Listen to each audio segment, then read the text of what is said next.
In today's video, I'm going to teach you how to enhance your Webflow experience by adding components from an external library. This can really elevate your design game by giving you access to a wider array of building blocks, ultimately making your workflow more efficient and creative. Let's get started by opening up Webflow. Once you're there, the first thing you need to do is locate and click on the Add Elements button.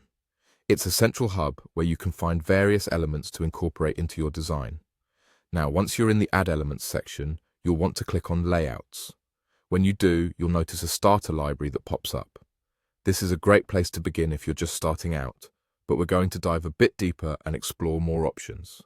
As you're exploring the bottom of the panel, you'll see an option that says Browse More Libraries. Go ahead and click on it.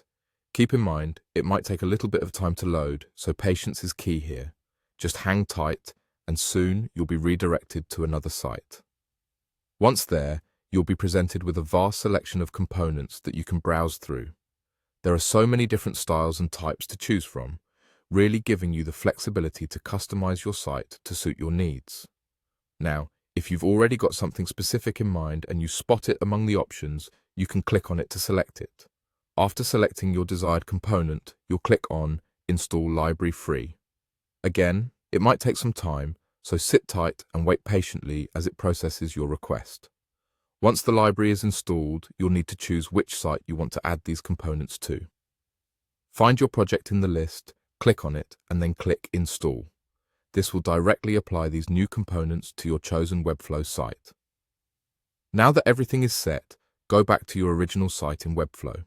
You should see your new components from the library installed and ready to use. With these at your disposal, you're all set to start building and designing your website more efficiently. These components can really speed up the process, providing you with quick and easy ways to implement features and design elements without starting from scratch. So that's it, how to expand your creative toolkit by adding a component library to your Webflow project. This approach is fantastic for designers looking to streamline their process and bring their web creations to life with just a few clicks. Happy designing!